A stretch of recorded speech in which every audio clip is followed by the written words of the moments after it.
ঘর হচ্ছে পবিত্র স্থান, তাই বাসাবাড়ি সবসময় পরিষ্কার পরিচ্ছন্ন রাখা খুবই জরুরি। প্রতিদিনের ছোট ছোট অভ্যাসই পারে আমাদের ঘরকে রাখতে একদম জগজগে ও পরিপাটি। যে জিনিসগুলো আমরা প্রতিদিন ব্যবহার করি সেগুলো যদি একটু সময় করে গুছিয়ে রাখি, সময়ও বাঁচবে, কাজও হবে সহজ, আর ঘরও দেখাবে সব সময় শান্তিময় ও সুন্দর। আমি আমার বাসার কাজগুলো কিভাবে প্রতিদিন নিয়ম করে সুন্দর ও পরিপাটি করে গুছিয়ে রাখি আর বাসা থেকে গুছানো আজকের ভিডিওতে তাই শেয়ার করার চেষ্টা করব। আশা রাখি আপনারা আমার পুরো ভিডিওটির সাথে থাকবেন, আর সাথে থাকলে অবশ্যই ভালো লাগবে। আসসালামু আলাইকুম সবাইকে, কেমন আছেন সবাই? আশা করছি আল্লাহর অশেষ রহমতে সবাই খুব ভালো আছেন। আলহামদুলিল্লাহ, আমরাও ভালো আছি। পুষ্প লাইফস্টাইলে নতুন আরো একটি ব্লগ দেখার জন্য আমি পুষ্প সবাইকে স্বাগত জানাচ্ছি।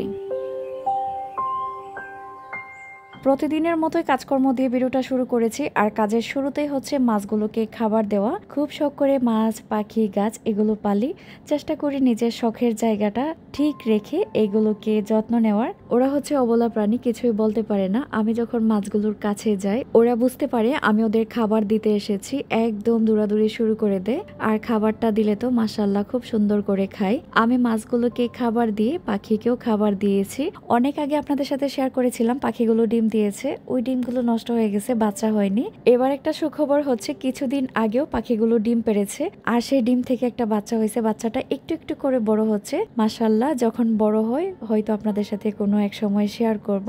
আসলে নিজের পালিত জিনিস হোক গাছ বা পাখি, গাছেও দেখবেন নতুন করে একটা ফুল গজালে বা এই যে পাখির একটা বাচ্চা দিল, অনেক বেশি শান্তি লাগে। গাছগুলোকে পানি দিয়ে আমি রুমের ভিতরে চলে এসেছি। এসে আমি আয়েশামনির খেলনাগুলোকে গুছিয়ে দিচ্ছি। সে খেলে এভাবেই রেখে দেয়, আমি একটা পাশে কর্নারে রেখে দেওয়ার চেষ্টা করি। খেলনা দেখবেন রুমের মধ্যে ছড়িয়ে ছিটিয়ে রাখলে রুম অনেক বেশি অগোছালো দেখায়। ছোট ছোট জিনিস যদি ঘরের মধ্যে পড়ে থাকে ঘরটা অনেক বেশি এলোমেলো লাগে। সে যখন খেলার পর আমি চেষ্টা করি খেলনাগুলোকে নির্দিষ্ট একটা জায়গায় রেখে দেওয়ার। আবার যখন খেলার প্রয়োজন পড়ে সে কিন্তু এখান থেকে নিয়ে আবার খেলবে। বাচ্চা মানুষ, খেলনা অবশ্যই দিতে হবে খেলার জন্য।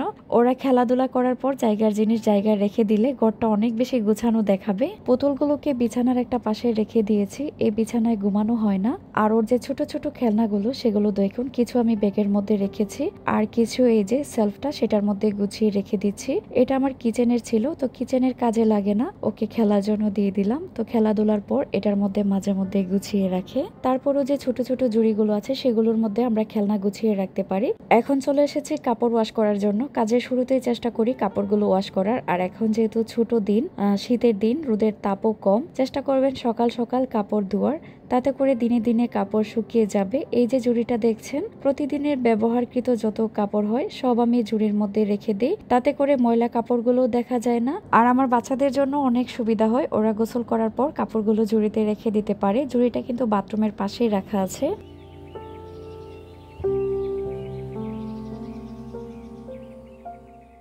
আজকে আমার বিছানার চাদরটা তুলেছি, আর তুলে চাদরটা দেখুন জুড়ির মধ্যে রেখে দিচ্ছি। চাদরটা কিন্তু দেখা যাচ্ছে না, পরের দিন আবার ওয়াশ করে ফেলবো। এখন বিছানার মধ্যে পরিষ্কার একটা চাদর বিছিয়ে দিলাম। সপ্তাহে 2 দিন আমার বিছানার চাদরটা তুলতে হয়, অন্য রুমের গুলো একদিন তুললেই হয়ে যায়। অবশ্যই চেষ্টা করবেন সপ্তাহে 1 দিন বিছানার চাদর ধুয়ে পরিষ্কার করে ফেলার। একটা রুমের সৌন্দর্য হচ্ছে বিছানার চাদর। বিছানার চাদরটা যদি পরিষ্কার পরিচ্ছন্ন থাকে ঘরটাও সুন্দর লাগবে, সে সাথে আপনি ঘুমিয়েও আরাম পাবেন। হোক সেটা পুরনো বেডশিট, কিন্তু পরিষ্কার পরিচ্ছন্ন থাকাটা হচ্ছে সবচেয়ে বেশি জরুরি। আর এখন কিন্তু শীতের সিজন চলে এসেছে, শীত মানে হচ্ছে মশা। অন্য সিজনে মশারি না লাগলেও শীতের সিজনে অবশ্যই মশারি লাগে। অনেকেই কি করে বিছানার উপরে মশারিটা ঝুলিয়ে রেখে দেয়, সেটা দেখতে অনেক বেশি খারাপ লাগে। মশারি ভাবে ঝুলিয়ে না রেখে কুশনের একটা কভারের মধ্যে এভাবে মশারি ঢুকিয়ে বিছানার একটা পাশে রেখে দেন। যেমন আপনি মশারিটা হাতের কাছে পাবেন আর কেউ বুঝতেও পারবে না এটার ভিতরে আপনি মশারি রেখেছেন। বিছানার মধ্যে কিন্তু খুব সুন্দর করে সাজিয়েও রাখা যাবে। আমি প্রতিদিনের মতো ঘরগুলো গুছাচ্ছি, সে সাথে এই টিপসগুলো আপনাদের সাথে শেয়ার করছি। আশা করছি নতুন গৃহিণীদের জন্য এই টিপসগুলো অনেক উপকারে আসবে। আর যারা ভিডিওটি দেখার জন্য ক্লিক করেছেন, অনুরোধ রইল একটা লাইক দিবেন। আর ভিডিও দেখতে দেখতে যদি ভিডিওর কোনো অংশ একটু হলেও ভালো লেগে যায় অবশ্যই আমার চ্যানেলটি সাবস্ক্রাইব করে পাশে থাকা বেল আইকনটি ক্লিক করে দিবেন, যাতে করে আমি কোনো নতুন ভিডিও আপলোড করলে সাথে সাথে আপনার কাছে নোটিফিকেশন চলে যায় আর আপনি আপনার সময় সুযোগ করে আমার ভিডিওটা দেখে নিতে পারেন। মাথার বালিশের সামনে ছোট ছোট কুশন কভার দিয়ে বিছানাটা সাজিয়ে রাখতে পারেন, দেখতে সুন্দর লাগবে। আর যেটার মধ্যে আমি মশারি ঢুকিয়েছিলাম সেটাও কিন্তু এই পাশে রেখে দেখাচ্ছি। চাইলে এটা বিছানার যে কোনো পাশেই রাখা যাবে, আপনাদের দেখার সুবিধার্থে এই জায়গায় একটু রেখে দেখালাম। এখন আমি কম্বলটা বাজ করে রেখে দিচ্ছি। আর কম্বলটা দেখুন কিভাবে বাজ করছি। এভাবে বাজ করে যদি আমরা আলমারিতেও রাখি বা বিছানার উপরেও রাখি, জায়গা খুব কম লাগে আর দেখতেও সুন্দর লাগে। কম্বল বাজ করাটা ডিটেলস দেখালাম না, অল্প একটু শেয়ার করলাম। পরে যদি সুযোগ হয় অন্য কোনো ভিডিওতে আপনাদের সাথে কম্বল বাজ করাটা আমি শেয়ার করব। আমি কিন্তু শীত আসার আগে বড় কম্বল নামিয়ে ফেলেছি। আমার রুমের যে ফ্যানের রেগুলেটর সেটা নষ্ট হয়ে গেছে। জানি না শীত আসলে কি ফ্যানের রেগুলেটর নষ্ট হয়ে যায় কিনা। মিস্ত্রি এনে যে ঠিক করাবো সেই সময় সুযোগটা হয়ে উঠছে না। ফ্যান ছাড়া তো আর থাকা যাবে না, ফুল স্পিডে ফ্যান ছেড়ে কম্বল দিয়ে ঘুমাই। শুধু আমার বিছানার কম্বলটাই আমি বিছানার মধ্যে রেখে দিই, শীত হোক বা গরম হোক। আর বাচ্চাদের রুমের যে কম্বলগুলো সেগুলো আমি তুলে আলমারির মধ্যে রেখে দিই, কারণ ওরা কি করে ঘুমাক বা না ঘুমাক কম্বলটা খুলে বিছানার মধ্যে ছড়িয়ে ছিটিয়ে রেখে দেয়, তখন কিন্তু বিছানাটা পুরো এলোমেলো লাগে। সেই জন্য তুলে আলমারিতে রেখে দিই। রাতের বেলা যখন প্রয়োজন পড়ে তখন আমি আবার খুলে দিই।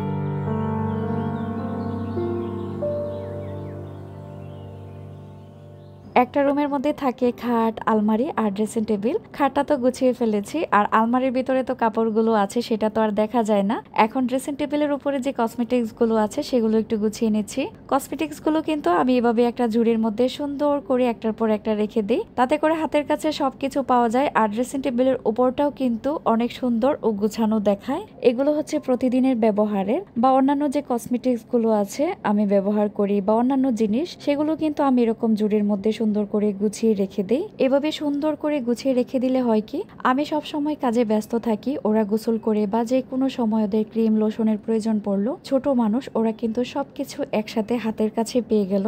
এখন আমি চলে এসেছি ড্রয়িং রুমে। আর মেইন দরজা দিয়ে ঢুকতেই চোখে পড়ে সবার আগে ড্রয়িং রুম আর ডাইনিং রুম। একটা মেহমান যদি হঠাৎ করে বাসায় চলে আসে আর সোফা রুমটা যদি এলোমেলো থাকে, নিজের কাছে অনেক বেশি খারাপ লাগে। বাচ্চার ঘর এলোমেলো থাকবেই, তারপরও বাচ্চারা যখন বসে থাকবে, ওদের যখন টিভি দেখা শেষ হবে, আমরা সাথে সাথে গুছিয়ে ফেলবো। আমি সব সময় কি করি, ওদের যখন টিভি দেখা শেষ হয়ে যায় সাথে সাথে এই জায়গাটা আমি গুছিয়ে ফেলি। বালিশগুলো একটু ঝাড়ু দিয়ে দেই, বা এখানে কোনো কিছু একটা খেলো সেটা একটু ঝাড়ু দিয়ে ফেলে রুমটাও ঝাড়ু দিয়ে দিই। আর ওরা যখন নামাজ পড়ে, নামাজের জায়নামাজগুলো এভাবে সোফার উপরে রেখে দেয়, সেগুলো কিন্তু আমি ঝুলিয়ে রেখে দিলাম। এগুলো কিন্তু আমার প্রতিদিনের কাজ। এই কাজগুলো শুধু আমি একবার করি না, সারাদিনে যে কয়বার করি সেগুলোর কোনো হিসেব নেই। করতে করতে আমার অভ্যাস হয়ে গেছে। এই জায়গাগুলো এলোমেলো দেখলেও আমার এখন শান্তি লাগে না, যতক্ষণ না পর্যন্ত এগুলো আমি গুছাই। আমার ঘর আমার শান্তির জায়গা, কোথাও গিয়েও আমি এতটা শান্তি খুঁজে পাই না, নিজের নীড়ে যতটুকু শান্তি খুঁজে পাই।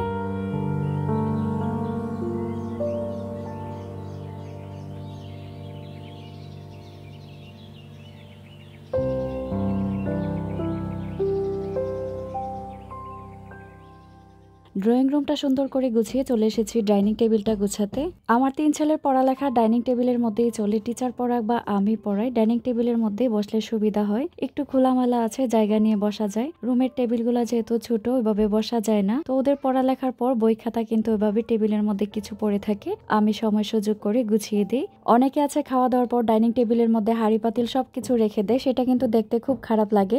আমি ডাইনিং টেবিলে বেশি কিছু রাখি না, ট্রের মধ্যে একটা ফুলদানি রেখেছি, টিস্যু স্ট্যান্ড রেখেছি আর একটা পানির বোতল রেখেছি, আর সাথে একটা ফলের ঝুড়ি রেখেছি। যখন ফল আনি তখন ওই ঝুড়ির মধ্যে রেখে দিই। এখন আমি ডাইনিং টেবিলটা খুব ভালো করে পরিষ্কার করে নিচ্ছি। প্রতিদিন তো ধুলাবালু আসে, একবার করে মুছে দেওয়ার তো চেষ্টা করি। দূর থেকে তো মনে হয় পরিষ্কারই আছে, টিস্যুটার কি হাল অবস্থা হয়েছে, একদম কালো হয়ে গেছে। এখন আমি ফুলগুলো একটু ঝেড়ে মুছে দিচ্ছি। গুছিয়ে কাজ করতে পারলে বাসাবাড়ি সব সময় গুছানো দেখাবে আর নিজের কাছেও আলাদা একটা শান্তি লাগবে। প্রতিদিন সময় করে 2 ঘন্টা দিলেই বাসা কিন্তু একদম সুন্দর থাকবে। 2 ঘন্টার সময়ের মধ্যে ঘর গোছানো, রান্না বান্না সবকিছু কমপ্লিট করা যায়, শুধু কিছু নিয়ম মেনে কাজগুলো করলেই হয়।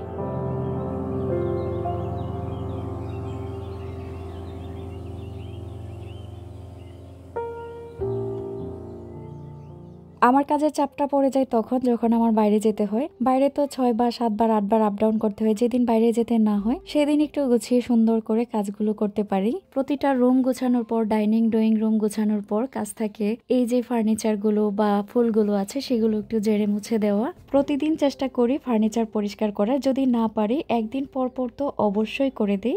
আপনি যত বেশি যত্ন রাখবেন আপনার জিনিসপত্র কিন্তু ততই বেশি ভালো থাকবে আর দেখতেও অনেক বেশি সুন্দর লাগবে। এই ব্রাশটা খুবই উপকারী, ফুল জারা থেকে শুরু করে ফার্নিচার সবকিছুই পরিষ্কার করা যায়। অনেক আপুরা আমাকে জিজ্ঞেস করেছিলেন আমি এই ব্রাশটা কোথা থেকে নিয়েছি। এটা আমি আরএফএল থেকে নিয়েছিলাম আর এটার দাম পড়েছিল 185 টাকা।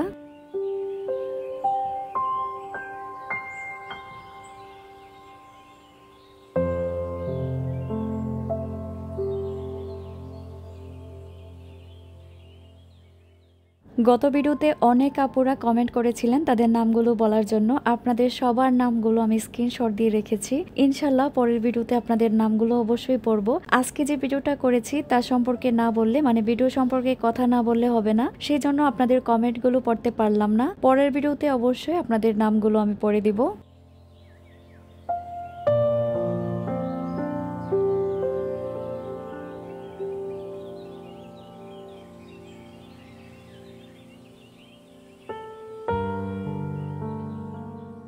আজকে যে কাপড়গুলো জমেছিল সেগুলো তো ওয়াশিং মেশিনে দিয়েছি, আর গতকালকে যে কাপড়গুলো ধুয়েছিলাম সেগুলো আমি বারান্দা থেকে নিয়ে আসলাম। এখন যেহেতু শীতের দিন বাড়ি কাপড়গুলো ছাদের মধ্যে দেওয়ার চেষ্টা করি।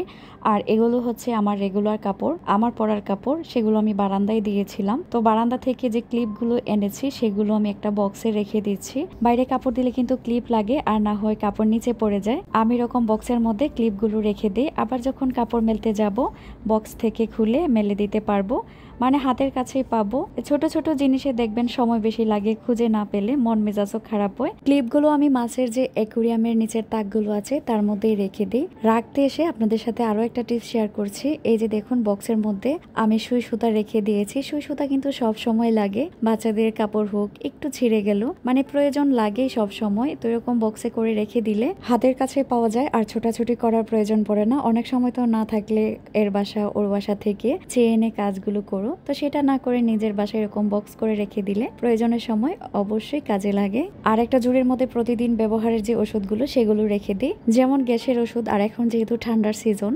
সবারই জ্বর ঠান্ডা থাকে, নাপা বা ঠান্ডার ওষুধ বা প্রয়োজনীয় যা যা ওষুধ দরকার একটা বক্সে করে রেখে দিলে জ্বর ঠান্ডা যে কোনো জিনিস দেখা দিলে সাথে সাথে ওষুধটা খেলে কিন্তু জ্বর ঠান্ডাটা চলে যায়। এখন যে বাইরে থেকে কাপড়গুলো এনেছিলাম সেগুলো আমি বাজ করে রেখে দিচ্ছি, যদি সময় পাই হয়তো দিনের বেলায় বাজ করে ফেলি, আর যেদিন সময় না পাই কুলিয়ে উঠতে পারি না সেদিন হয়তো সন্ধ্যার সময় বসে বাজ করে ফেলি। আজকে আমি এখনই বাজ করে ফেললাম। হিজাবগুলো হিজাব স্ট্যান্ডে রেখে দিচ্ছি, আর যে কাপড়গুলো বাজ করেছি সেগুলো আমি আলমারিতে রেখে দিব। অনেকে আপনারা প্রায় সময় আমাকে জিজ্ঞেস করেন আপু তুমি 4 বাচ্চা নিয়ে তো গুছিয়ে কিভাবে কাজ করো। আসলে কাজগুলো আমার রুটিনে পড়ে গেছে, যেগুলো আমি সব সময় করি, অভ্যস্ত হয়ে গেছি। কাজগুলো না করলে আমার নিজের কাছেও ভালো লাগে না, তো গুছিয়ে কাজ করে আমি শান্তি পাই। আরেকটা জিনিস কি, আমি একটা কাজে কখনো বসে থাকি না। যেমন আমি ঘরের কাজগুলো করতে এসেছি, রান্নাঘরও কিন্তু একসাথে কাজ চালিয়ে রাখি, রান্নাও হতে থাকে, আমি ঘরের কাজগুলো করে ফেলি। একসাথে দেখা যায় দুইটা কাজই হয়ে যায়, সময়ও কম লাগে। মাঝে মধ্যে তো নিজেকে রোবটই মনে হয়, একদম দূরের উপরে কাজ করি, দাঁড়িয়ে থাকি না, একটার পর একটা করতেই থাকি। কাজ যেহেতু করতে হবে করে ফেলবো, করে তারপর আমি বসে থাকবো।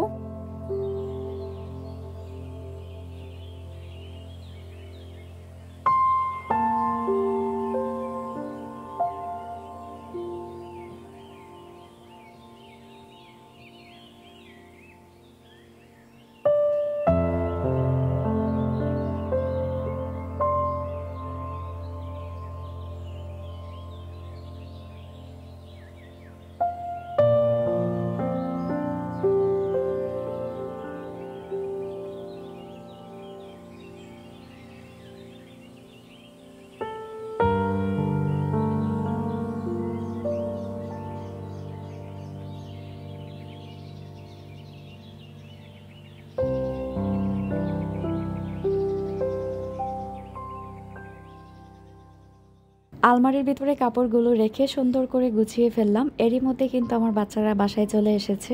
ওদের ড্রেসগুলো আমি এখন গুছিয়ে রেখে দিব। এই যে ড্রয়ারটা দেখছেন, এটার মধ্যে আমি ওদের পরার মোজাগুলা রাখি, প্রতিদিন যাতে স্কুলে যাওয়ার সময় এখান থেকে মোজা খুলে ওদের পরিয়ে দিতে পারি। স্কুল থেকে এসে তো ওরা এত বেশি ক্লান্ত থাকে, এক জায়গায় মোজা থাকে, এক জায়গায় স্কুল ড্রেস থাকে, মাঝে মধ্যে হয়তো ঝুলিয়ে রাখে। এই যে দেখুন আমি ড্রেসগুলো ঝুলিয়ে দিচ্ছি, আর মাঝে মধ্যে আমি নিজেই ঝুলিয়ে রাখি। এই স্ট্যান্ডটাতে ওদের আইডি কার্ড, স্কুল বেল্ট, তারপর স্কুল ড্রেস সেগুলো ঝুলিয়ে রাখি। ঘরের সমস্ত কাজ করার পর খালা রুম মুছে ফেলেছে আর সবকিছু চকচকে হয়ে গেছে। আর এই মজাদার ডিম ডালের রেসিপিটা কিন্তু আমি আমার কুকিং চ্যানেলে আপলোড করেছি। যারা ভিডিওটি দেখবেন অনুরোধ রইল অবশ্যই রেসিপিটি একবার হলে দেখে ট্রাই করবেন, অনেক বেশি মজা লাগবে। মসুরের ডালের এই রেসিপিটা কিন্তু রুটি, পরোটা, গরম ভাত যে কোনো সাথে জমে যাবে। ঘরের কাজগুলো কিভাবে গুছিয়ে করলাম সেগুলো তো আপনাদের সাথে শেয়ার করেছি। এখন রান্নাঘরের কিছু কাজ শেয়ার করব। রান্নাঘর কিভাবে পরিষ্কার পরিচ্ছন্ন রাখি। দুপুরে যে থালা বাসনগুলো জমে ছিল সেগুলো সন্ধ্যার সময় আমি এখন ক্লিন করে নিচ্ছি। আর থালা বাসন ধোয়ার জন্য এই ঝুড়িটা আমি ব্যবহার করি। এই ঝুড়িটার মধ্যে অনেক থালা বাসন ধুয়ে রাখা যায়। ঝুড়িটার নিচে একটা তৈলা বিছিয়ে দিয়েছি। থালা বাসন ধোয়ার পর যে পানিটা জমবে এই তৈলাটা কিন্তু পানিটা শুষে নিবে। যখন পানিগুলো ঝরবে তারপর আমি থালা বাসনগুলো আবার নির্দিষ্ট জায়গায় রেখে দিব। এভাবেই কিন্তু আমি আমার ঘর, রান্নাঘর সব সময় পরিষ্কার পরিচ্ছন্ন রাখি।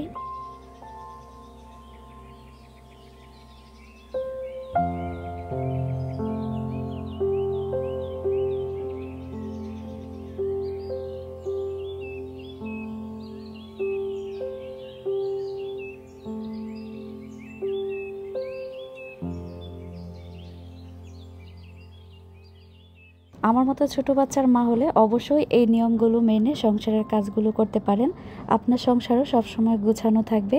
আজকের জন্য তাহলে আমি এখানেই বিদায় নিব। নতুন আরও একটি ভিডিও দেখার আমন্ত্রণ জানাচ্ছি। আপনারা সবাই ভালো থাকবেন। আমিও আমার পরিবারের জন্য সবাই দোয়া করবেন। আল্লাহ হাফেজ। আসসালামু আলাইকুম।